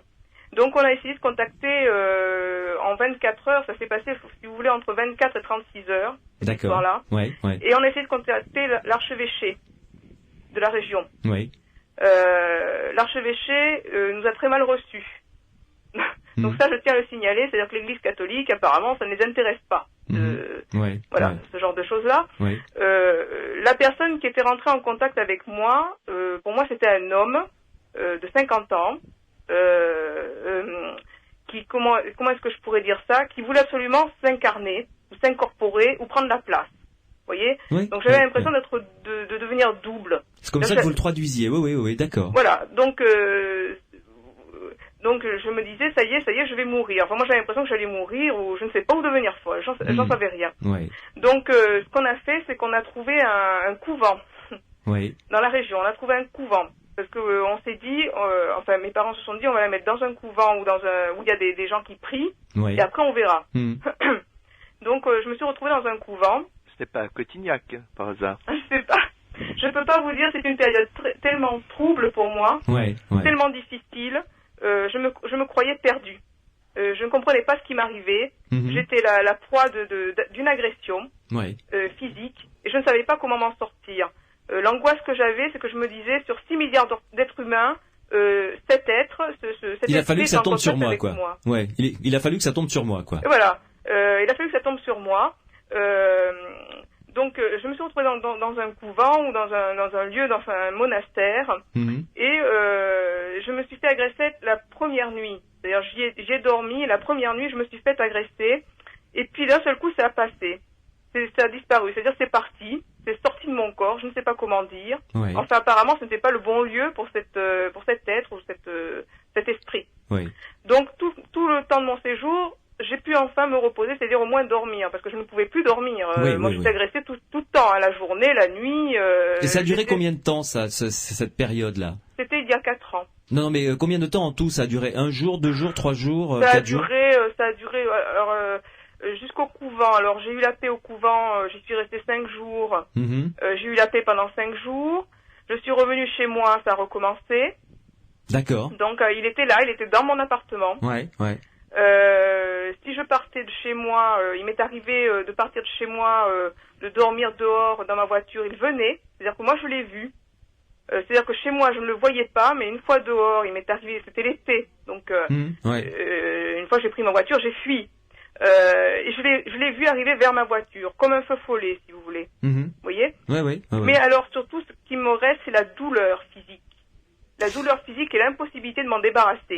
C'est-à-dire que moi, cet individu, je ne l'ai jamais insulté, je ne l'ai jamais tutoyé. J'ai essayé de lui demander son prénom. Il a toujours refusé de me le donner. Par contre, il s'est excusé un jour. Un jour, il s'est excusé. J'ai entendu qu'il s'est excusé. Si vous voulez, moi, je communique télépathiquement. Je communiquais télépathiquement avec lui. Et voilà. Séverine, si je puis me permettre une question qui va peut-être vous paraître déplacée, mais les auditeurs qui nous écoutent se la posent également, et on a dû vous la poser aussi, évidemment. Est-ce que vous avez envisagé de consulter un psychiatre, peut-être? Non. Alors, je vais vous dire, nous, ça fait 4 ans qu'on est dessus. Moi, j'ai contacté, donc on a fini par trouver un archevêque qui s'occupe de ça. Et c'est vrai que la première fois que je l'ai rencontré, il m'a dit tout de suite, mais c'est très banal, ce qui vous arrive. Nous, ça nous arrive tout le temps. C'était pas Menton, cet archevêque, non? Non, mais je veux dire, il a fait un travail sur moi. Il a fait un travail sur moi et tout de suite, j'ai eu une amélioration. Physique, d'abord, ce qui était vraiment le plus important, le plus urgent, physiquement, de pouvoir dormir, que je puisse dormir sans être agressé. Il a réussi à faire fuir cet individu. Et d'ailleurs, il nous a dit dès le départ, mais moi je vais m'en occuper. Donc je ne sais pas ce qu'il a fait, je ne sais pas exactement comment ça marche. Moi je suis pas scientifique, j'en sais rien. Toujours est-il que ça a fonctionné. Ça a fonctionné et on a mis 4 ans. Ah, quand même. 4 ans. Et cet archevêque n'était pas un archevêque de religion orthodoxe, j'allais dire. Si, c'est pas l'église catholique exactement. C'est pas l'église romane, quoi. Voilà. Mais c'est quand même... c'est un archevêque, parce que vous savez que dans l'église catholique romaine, il y a le pape, des archevêques et des évêques, donc toute une hiérarchie qui est très standardisée, j'allais dire, et auquel on ne peut pas toucher. Dans l'église orthodoxe, vous savez qu'il y a un certain nombre d'églises différentes, et ceux qui se prétendent archevêques ne le sont pas toujours. Ils ne sont pas reconnus forcément par les autorités religieuses. Mais il est reconnu, celui-là. Oui. Il est reconnu. Donc... C'est pas Monseigneur Schaffner, par hasard? Non. Et donc là maintenant, ça y est, enfin là vous êtes tranquille. Et si vous voulez, je vis. Je suis tellement heureuse de vivre. Ah oui, ça je parce me doute. Que voilà, moi je pense que j'ai failli mourir. Hein. Pour moi, j'ai failli mourir. Et voilà, ce que je voudrais dire, c'est que quand ça arrive, si vous voulez, on n'en est plus au terme de croire ou de pas croire. Ce qu'on veut, c'est vivre. Moi, je voulais vivre. Oui, il y a comme la survie, tout simplement. Voilà, quoi. C'est la survie. Moi, il fallait que je survive. J'ai eu un réflexe animal. Moi, je me rappelle d'une fois où j'ai eu un réflexe animal dans mon corps. C'est-à-dire, je venais près de mon lit et j'ai eu la sensation qu'il était là devant. Et j'ai eu un réflexe animal dans mon ventre. J'ai eu tellement peur. Vraiment, je suis partie en courant de chez moi. Ouais. Je m'en rappellerai toute ma vie de ça, si vous voulez. Et vous n'avez jamais eu par ailleurs de crise d'angoisse avec ce genre de sensation, mais sans avoir l'impression qu'il y avait une personne, j'allais dire réelle, on pourrait dire entre guillemets, à côté de vous, non? Non. D'ailleurs, je précise que je suis artiste. Oui. Donc, si vous voulez, voilà, j'ai une hypersensibilité, même avec les individus, même avec des personnes que je rencontre dans ma vie, ce genre de communication télépathique-là, enfin, vous voyez, c'est quelque chose qui m'était déjà arrivé avec des personnes vivantes. Hein. Mais personne ne vous a parlé de manifestation de l'inconscient. Vous savez, quelquefois, les choses qui viennent de nos profondeurs se manifestent comme si elles étaient extérieures. C'est une des caractéristiques d'ailleurs de l'inconscient.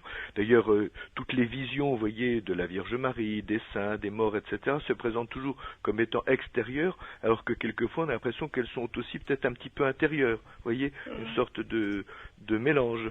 Vous n'avez pas eu cette impression-là. C'était toujours très, très, très extérieur. Oui, mais enfin, je ne vois pas pourquoi ce serait sous la forme d'un homme de 50 ans, pas très fut-fut en plus, vous voyez, je veux dire, psychologiquement, c'était quelqu'un qui était quand même limité. Je ne sais pas comment vous expliquer ça. Par exemple, il avait l'impression qu'il ne pouvait pas me suivre en dehors de l'appartement, alors qu'il a pu me suivre en dehors de l'appartement. Vous voyez, des choses comme ça, donc qui m'ont permis, moi d'ailleurs, de mettre en place une stratégie pour pouvoir y échapper, puisque, si vous voulez, il y avait une emprise psychologique sur moi. Oui, vous jouiez au chat et à la souris, quoi. Voilà, il fallait, moi, que je survive. Et ce qu'il faut dire, si vous voulez, c'est qu'il faut dire aux gens de ne pas rester seul avec ça, parce qu'effectivement, on n'en parle pas. Moi, j'en parle à personne, mais jamais j'en parlerai à personne. Il n'y a que dans ma famille qu'on est au courant, et puis c'est tout. Et même dans ma famille, ça a causé des problèmes, parce que il y a des frayeurs, hein. Donc, ce qu'il faut, c'est que les gens ne restent pas seuls, qu'ils en parlent à des gens de leur famille, qu'ils essayent de contacter l'archevêché.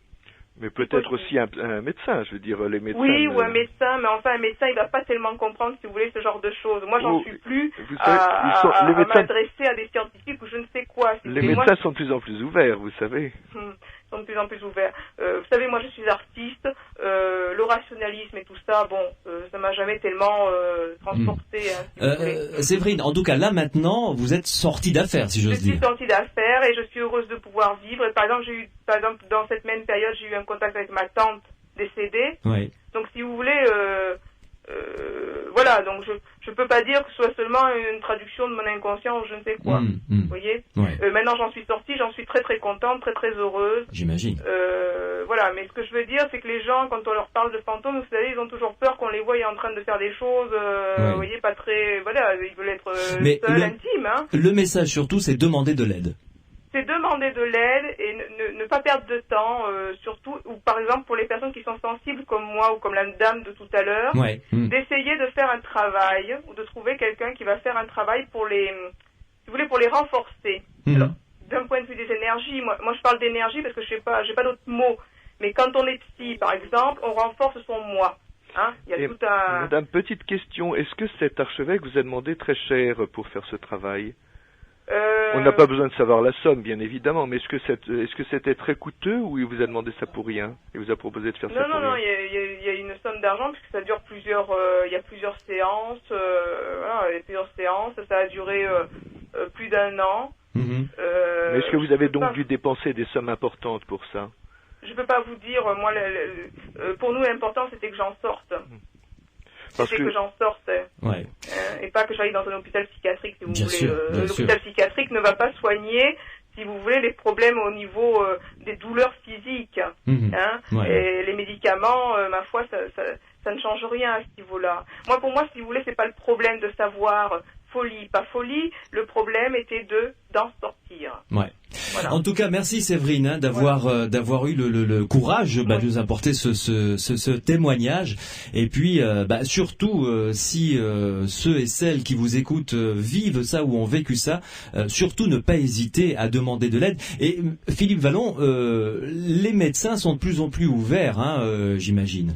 Oui, ils sont de plus en plus ouverts, d'abord parce que les gens commencent à en parler, ensuite parce que, je dirais, des personnes de plus en plus, je dirais, tout venant, on va dire, consultent des psychiatres, alors qu'avant c'était effectivement des gens qui présentaient des lourdes pathologies. Maintenant, je dirais, un chef d'entreprise, un avocat, même un autre médecin ne va pas hésiter à consulter. Donc on a des témoignages de plus en plus variés, et puis chemin faisant, quand les gens sont un peu en confiance, eh bien ils racontent des histoires parfois assez étonnantes. Donc l'histoire de Séverine, comme celle de John, finalement sont banales. Et j'ai un collègue, un confrère, un médecin qui s'est adressé à moi, d'ailleurs je n'ai, à vous dire, jamais vu, je ne l'ai eu qu'au téléphone, et qui m'a raconté des histoires tout à fait extraordinaires. Des gens, je dirais, qui ont pignon sur rue, vous voyez.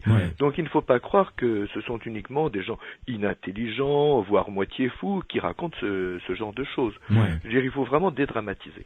En revanche, là il faut absolument dire également que si quelqu'un dans ce cas-là veut vous aider en vous demandant une forte somme, il y a quand même forte suspicion quand même. Voilà. Alors là, je suis très très prudent, parce que moi je ne m'adresse qu'à l'Église catholique romaine, d'abord parce qu'en principe elle ne demande rien, et ensuite parce que il y a ce qu'on appelle une filiation sacerdotale, je dirais des gens qui ont finalement assuré la garantie de la probité, de la moralité de la personne, et on est sûr à qui on s'adresse. De tomber sur quelqu'un d'honnête, quoi. Voilà, on ne va pas forcément être très bien reçu, parce qu'il ne faut tout de même pas rêver, mais on sait tout de même qu'il y a une autorité au-dessus qui est là pour veiller. Par contre, quand on parle de l'Église orthodoxe, et je connais suffisamment les orthodoxes pour pouvoir le dire, ils sont très suspicieux par rapport à ces gens qui se disent archevêques ou même primat, vous voyez, et qui en fait ne représentent rien du tout qu'eux-mêmes. Et parfois, d'ailleurs, j'en ai vu demander des sommes absolument catastrophiques. Surtout que souvent, ils vous disent, ah oui, mais attention, si vous vivez ça, c'est que vous êtes envoûté. Et donc, si vous êtes envoûté, il faut un désenvoûtement. Un désenvoûtement, c'est de long, enfin, je sais pas, enfin, je vais vous donner un chiffre. Il faut 5 000 € quoi, pour les frais. Vous êtes très largement dessous du chiffre. Ah oui.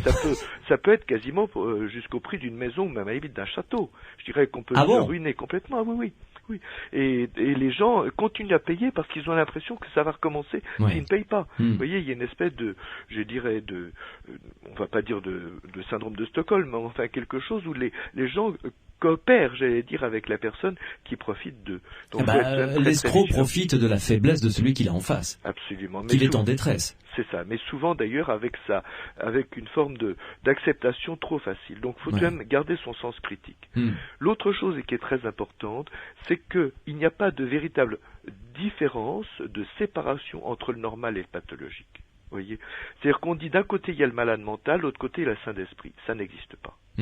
C'est-à-dire que d'un côté, il y a personne qui ne verra jamais de fantômes, l'autre qui sera halluciné, schizophrène, etc., au dernier degré, et entre ces deux pôles, des quantités de variations possibles, avec des personnes qui vont avoir des sensations de parfum, de choses qui leur rappelleront des défunts, même quelquefois souvent des enfants qui sont décédés prématurément, et ces choses sont là finalement, pour moi, sont des productions de l'inconscient, mais pour ces personnes, ce sont des présences. Et je me garde toujours, et avec Séverine, je vais le faire de la même façon, de dire ça n'existe pas. Non, je ne dis jamais ça. Je dis, bon, ça, vous l'avez vécu comme ça, c'est une chose qui correspond à votre témoignage. Moi, comme je n'étais pas là, je ne peux rien valider, je peux juste dire que d'autres personnes ont vécu la même chose que vous, et donc que vous n'êtes pas singulièrement folle.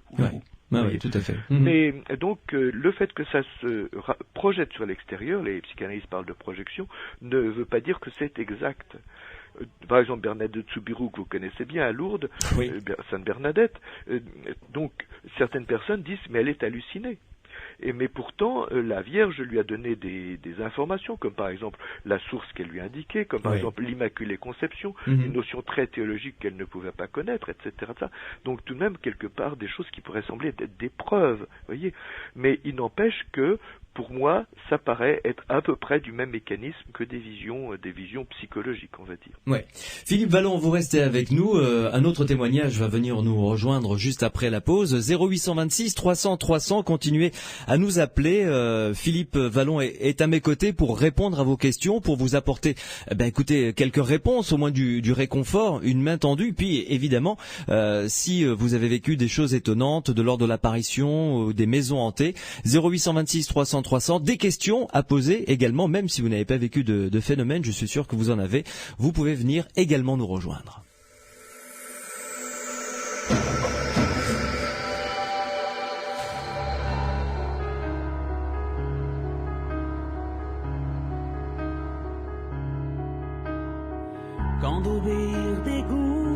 Pascal Obispo dans Les Aventuriers de l'étrange. Rosa 0826 300 300. Continuez à nous appeler. Nous sommes ensemble jusqu'à minuit pour parler des apparitions, pour parler des fantômes, pour parler des maisons hantées. Si vous avez des questions à poser à notre spécialiste Philippe Vallon, qui est psychiatre de formation, et psychiatre c'est son métier même, et qui est chargé de recherche à l'INSERM, Institut scientifique d'études et de recherche médicale. Et on lui doit pas mal d'ouvrages sur les phénomènes paranormaux, et notamment d'ailleurs la préface sur ce livre Apparitions et maisons hantées, écrit par Pascal Catala. C'est aux éditions Presse du Châtelet. 0826 300 300.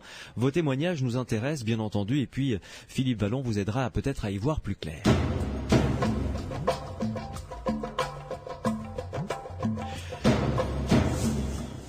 Philippe Vallon, nous accueillons maintenant le témoignage de Serge qui a une idée sur la question de la perception. On va l'écouter ensemble. Serge, bonsoir. Oui, bonsoir. Merci de venir nous rejoindre. Vous nous appelez d'où? De quelle région? De la région de Tarbes. Très bien. Alors, nous vous écoutons. Oui. Bon, moi, alors j'ai écouté Séverine avec attention, oui. Et ce qui se dit dans cette émission aussi. Alors moi, mon point de vue, bien sûr, il est un peu différent. C'est-à-dire, c'est un point de vue de ceux qui étudient l'occultisme. Oui. Et c'est souvent un point de vue qui n'est pas pris en considération parce que justement, on rentre dans un domaine où la preuve en tant que telle n'existe pas trop, oui. Ne peut pas se faire aussi facilement que pour les choses matérielles. Ouais. Vous m'entendez bien? Ah oui, tout à fait, oui. Voilà. Oui.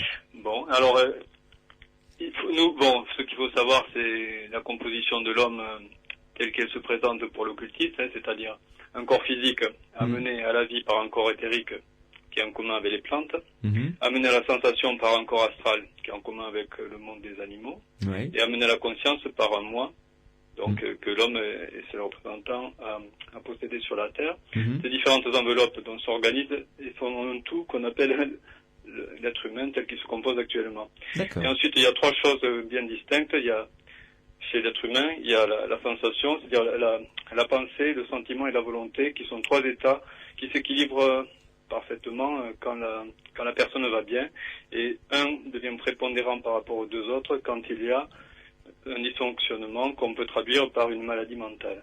Voilà. Pensée, sentiment et volonté. Cette organisation-là, ce qui fait un homme, disons, en bonne santé. Alors, pour ce qui est le cas de Séverine, j'avais exprimé tout à l'heure à la personne qui m'a appelé au téléphone que on a donc tous, chacun de nous, en germe, des organes spirituels qui sont aussi le long de la colonne vertébrale. Ces organes sont connus dans toutes les traditions anciennes. Bon, il y a un organe à deux pétales, à 4, à 6, à 12 au niveau du cœur, à 10 au niveau de la gorge. Ensuite, on redescend jusqu'à l'ombilic, etc. Ils sont utilisés dans le Reiki, par les médecines chinoises aussi. Et ils sont connus dans l'ésotérisme chrétien comme dans l'ésotérisme oriental. Oui, voilà. Ce sont ces organes sont eux qui sont à l'origine des visions des personnes qui arrivent à voir ces choses-là, parce que dans les vies antérieures, par le travail spirituel qu'elles ont acquis, ou par les épreuves qu'elles ont endurées, elles ont développé ces organes-là. La plupart des fleurs sont illuminées, dans la moitié des pétales sont allumés, et elles se développent soit par un travail spirituel conscient, soit par les épreuves de la vie. Et à ce moment-là, dès qu'elles sont complètes, on peut avoir les visions qui correspondent à chacune d'elles au niveau où elle correspond à sa validité. C'est-à-dire celles qui correspondent à la vision, celles qui correspondent à l'audition, au déplacement, etc., à l'appréhension des êtres spirituels qui nous entourent, etc., qui sont notamment dans le monde astral. Deuxième chose, c'est que l'homme endormi, c'est un corps physique amené en état végétal, parce que le corps éthérique est toujours présent. Le corps éthérique est détruit toute la journée, pendant que la conscience, c'est-à-dire le corps astral, tant qu'on est conscient, on détruit le corps éthérique. Chez l'homme. Enfin, il est en arrière-plan, quoi. Son évolution, vous comprenez? Oui. Voilà, bref. Et alors, ce qui se passe pendant le sommeil, c'est que le corps éthérique et le corps physique restent sur le lit, tandis que le corps astral et le moi se détachent. Les phénomènes d'incarnation, c'est-à-dire d'incarnation de force, comme celui qu'a subi Séverine, c'est ça? En occultisme, ça peut arriver.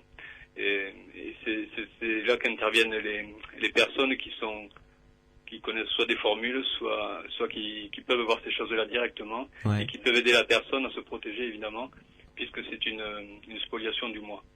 Là, voilà. Là, Serge, évidemment, c'est l'opinion d'un mystique.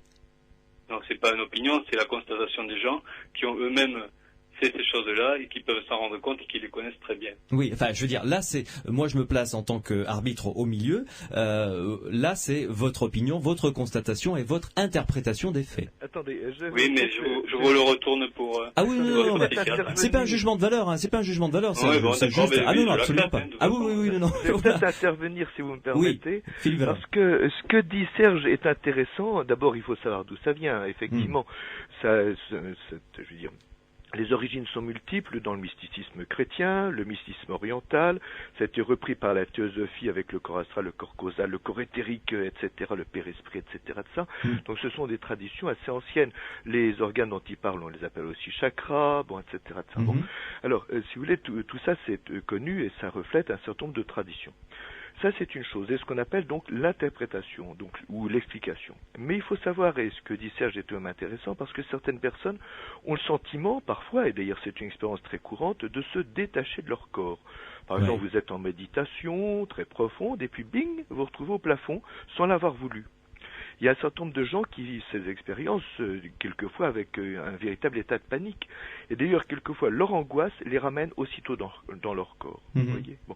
Donc on peut dire que ce sont des expériences. Et ce sont des expériences qui sont, on va dire, banales. C'est-à-dire finalement, Madame Dupont peut vivre ça, je dirais, en France, Monsieur Brown en Angleterre, Monsieur Ramda, je dirais, en Orient, etc. De ça, et ils vivront la même chose, vous comprenez? C'est-à-dire on ne peut pas dire là qu'il s'agit d'une interprétation, c'est une expérience. Et ensuite, Serge va puiser dans des traditions pour trouver une interprétation, mais cette interprétation, souvent, et je dirais, colle pas mal à cette expérience. Vous comprenez? On ne peut pas dire c'est juste une interprétation, on peut dire c'est un vécu. Bon. Mais il faut tout de même faire attention, parce que les chakras, bien sûr que les médecines orientales s'en servent, mais ce n'est pas pour autant une réalité physique pour la médecine. Vous voyez? Comme de la même façon, quand on dit on s'est séparé de son corps, on s'aperçoit que quand on est au plafond, par exemple, eh bien, on peut voir aussi bien le dessous d'un lit alors qu'on est à 3 mètres au-dessus. Vous voyez, c'est-à-dire qu'on a l'impression que cette idée de localisation à l'extérieur n'est pas tout à fait vraie pour autant. C'est-à-dire ce que dit Serge correspond à une certaine interprétation, mais qui doit parfois être fouillée, et quand elle est fouillée, eh bien, on s'aperçoit que les choses ne sont pas aussi claires. Ouais. Merci Serge, en tout cas, de nous avoir apporté votre point de vue, qui était très intéressant. Ouais, mais j'ai pas terminé, mais bon. Ah, pardon. C'est bon, j'arrête. Non, parce que c'est pas des choses qui se résument en 2 paroles comme ça. Ah non, ça je suis tout à fait d'accord avec vous. Moi, juste pour finir, je vais vous dire ça. Ouais. Comment dire ça? Je pense que la personne qui fait l'entretien avec vous est un docteur, c'est ça? Absolument. Un psychiatre, c'est ça? Absolument. Tout à fait, oui. Ouais. Et ça, j'ai appris que le danger de la psychiatrie, c'est que justement les 3 forces de cohésion, qui sont donc le sentiment, la pensée, la volonté, le danger avec la psychiatrie, c'est qu'on dépasse la barrière. Parce que je ne voulais pas parler d'une chose, c'est de l'initiation. Alors l'initiation, c'est justement la pénétration dans les mondes supérieurs, c'est-à-dire leur connaissance en pleine conscience, évidemment, sans un gourou, c'est-à-dire si les gourous à notre époque, c'est quelque chose de dépassé, c'est-à-dire en étant conscient de ce qu'on fait et en restant à chaque étape de l'initiation, c'est-à-dire du renforcement de la pensée en premier lieu, et ensuite de la vision. Et quand elle arrive, la première qu'on fait, c'est la vision du monde éthérique, parce que les forces pour voir le monde astral sont beaucoup plus importantes et demandent un travail beaucoup plus long. Et ensuite le monde spirituel qui est encore quelque chose de plus élevé. Et je vais vous finir par vous dire ça, et puis j'arrête. C'est-à-dire que tout ce que je vous dis là, en fin de compte, vous le trouvez dans l'enseignement de Steiner, qu'on appelle l'anthroposophie. C'est quelque chose que je fais que je connais depuis 78. C'est quelque chose qui est bien loin d'être du dilettantisme, puisque ça a donné des choses dans le côté pratique. Ça a dans l'agriculture notamment. L'agriculture biodynamique, bien ça sûr, a donné la pédagogie Waldorf, etc. Une médecine anthroposophique, etc. Et il avait d'ailleurs totalement cerné Freud en disant que Freud, évidemment, ne connaissant pas s'arrêtant juste à l'inconscient, ne pouvait pas connaître ce qu'il y avait au-delà, c'est-à-dire les vies successives, ni les différentes incarnations juste après la naissance, et les septenaires qui font que le corps éthérique de la mère se sépare à 7 ans de celui de son enfant. À 14 ans, c'est le corps astral, et à 21 ans, le moi, etc. Voilà, c'est tout. Maintenant, je vous laisse. Merci, mais en tout cas, c'est une très bonne idée. Nous consacrerons une émission 1 à la réincarnation parce que c'est un sujet tout à fait passionnant et à Steiner aussi qui a fait un travail absolument remarquable, comme vous le disiez, sur l'agriculture biodynamique qui est quelque chose de passionnant. Philippe Vallon, votre point de vue là-dessus? Alors mon point de vue, c'est que effectivement, je pense que Serge a raison quelque part, c'est que Freud s'est limité, je dirais, à un inconscient assez banal, celui qui est le refoulé. C'est-à-dire qu'en fait, quand nous avons des choses intolérables à l'intérieur de nous-mêmes, nous les refoulons, c'est-à-dire que nous les ignorons. Bon. Et un certain nombre de personnes ont dit, mais où est la religion là-dedans, la démarche mystique qui va vers le divin à l'intérieur de nous-mêmes? Donc un certain nombre de personnes parlent de supraconscient.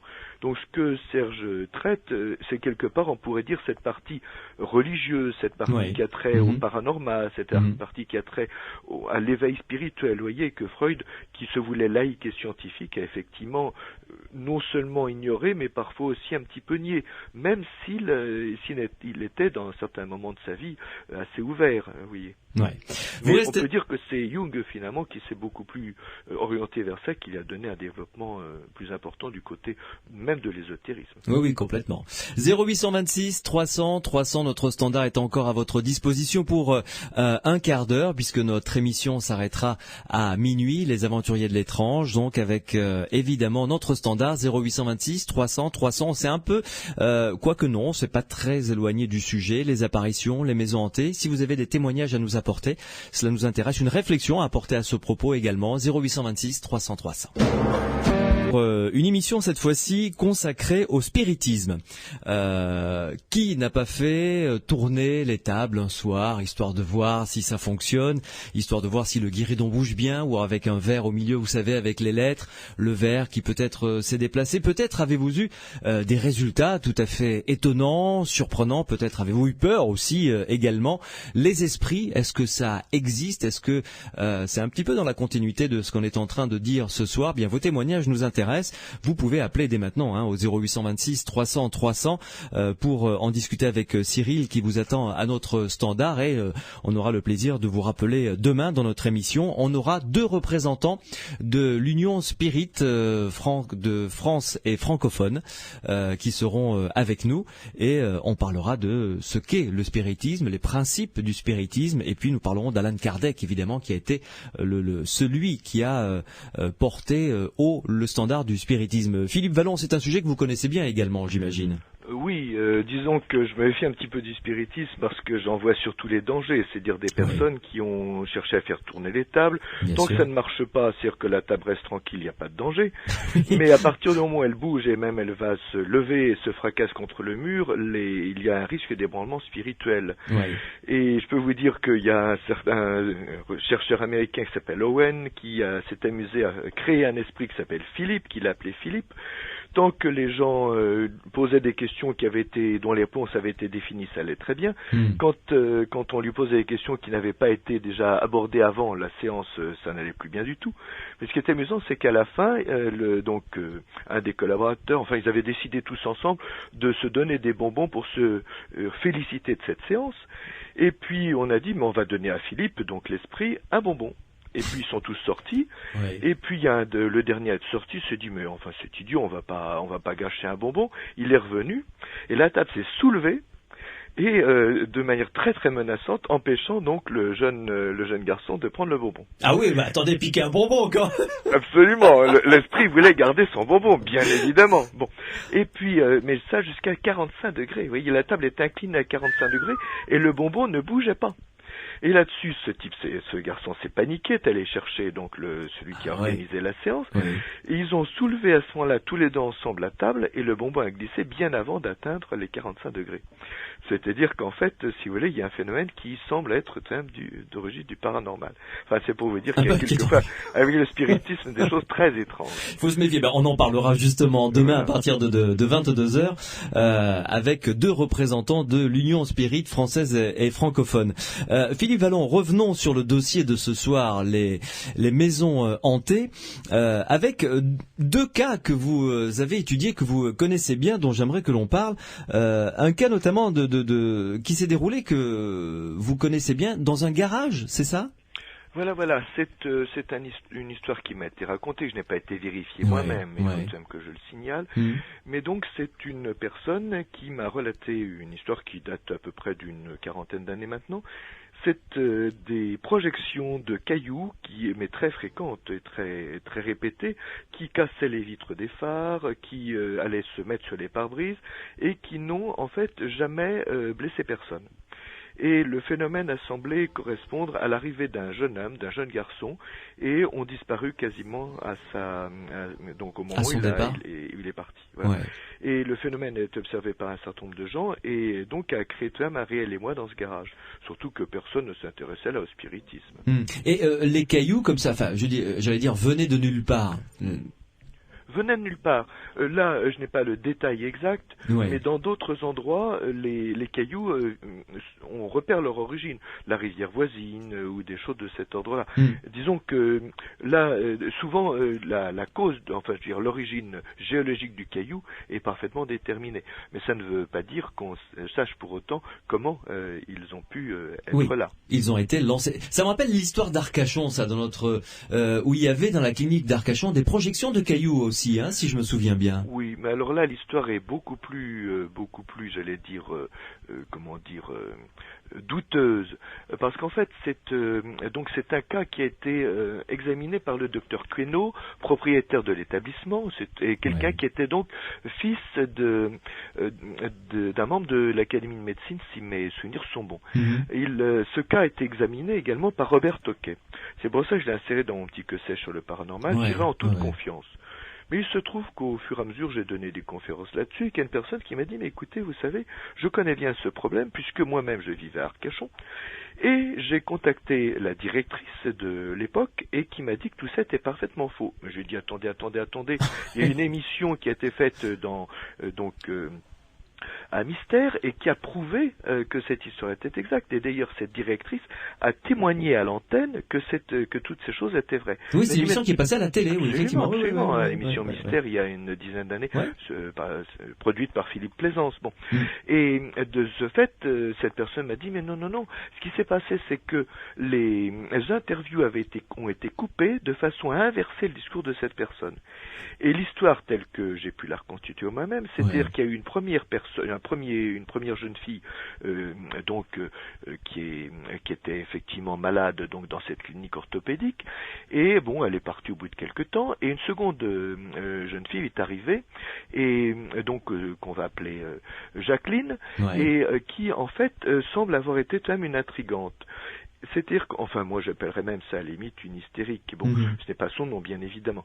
Et elle semble avoir littéralement, on va dire, c'est pas un terme très ésotérique, c'est plutôt médical, envoûté, j'allais dire le pauvre docteur Queneau.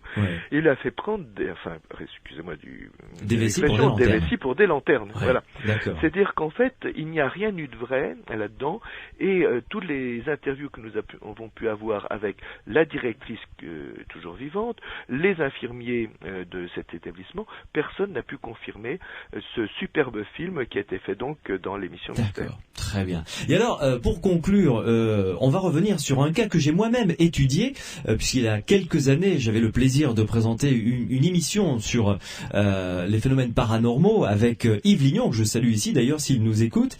On est allé étudier un cas d'une église dans le Jura, c'était à Delin, si je me souviens bien, et j'avais interviewé le maire avec Yves pour qu'il nous parle de ces phénomènes qui se produisaient dans son église, et une semaine ou 10 jours plus tard, on a appris qu'en fait c'était le maire qui avait provoqué ces phénomènes. Mais là, quand on en a parlé lors de la préparation de cette émission, on dit oula, mais ça ne s'est pas fini là justement. Voilà. Alors tout ça, je le tiens de Madame Becker, qui est donc journaliste et qui a interviewé personnellement sur ce cas. Donc vous rappelez que c'était en 98, en octobre, 3 personnes, dont le maire, qui préparent donc la tenue d'un concert un peu plus tard.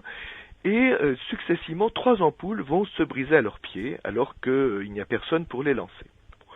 Quelque temps après, c'est la tête d'une statue de plâtre qui surgit comme ça et tombe à terre. Et puis un autre jour, c'est le corps de la statue, tout même très lourd. Et petit à petit, il y a donc la police s'émeut, il y a des quantités de gens qui viennent voir des parapsychologues, etc., etc. Et on finit par, une enquête assez poussée, finit par incriminer le maire, qui est donc enfermé dans un hôpital psychiatrique. Et Madame Becker est allée interviewer, donc voir un petit peu ce qui se passait, et elle a interrogé ce maire, qui a semblé un peu perplexe. Et elle lui a demandé ce qui s'était passé effectivement. Elle lui a dit, écoutez, je dois bien vous avouer que l'histoire des ampoules, c'est bien moi qui les ai jetées. Oui. C'est-à-dire que les autres s'étaient éloignés et j'ai profité de la distraction pour envoyer ces ampoules par terre. Même chose pour un vase, même chose pour la statue de Saint-Joseph. Mais par contre, l'autel de 200 kilos qui s'est déplacé de 10 cm, ce n'est pas moi. Et d'ailleurs, la meilleure preuve, c'est que la police avait fermé l'église et que j'étais incapable d'entrer dans cette église. Et donc, il me dit, c'est un phénomène qui m'a complètement échappé et qui ne vient pas de moi. Et donc, l'hypothèse que Jean Vernet a pu donner, et qui est la mienne également, c'est que ce n'est pas du surnaturel, dans le sens, ce n'est pas le diable qui a pu faire ça, mais des forces non explorées. Et donc, Jean Vernet disait qu'on se trouve en présence de personnes dont l'excès d'énergie peut avoir des effets bien curieux. Alors ça, c'est la citation de Jean Vernet. C'est-à-dire que pour lui et comme pour moi, il y avait une convergence de personnes autour de l'église de Delin qui ont créé un phénomène qu'on appelle, d'une manière un peu ésotérique, un égrégore, c'est-à-dire finalement un effet psychokinétique de masse, et qui est probablement à l'origine de ce genre de choses. Alors c'est pas très scientifique ce que je raconte, puisqu'en plus moi-même je n'ai pas enquêté personnellement sur place, mais c'est l'hypothèse la plus vraisemblable. Donc il y a eu un fraudeur au départ et ensuite un phénomène réellement paranormal. Étonnant. Merci en tout cas Philippe Vallon de nous avoir accompagnés encore une fois de plus et de nous avoir éclairés.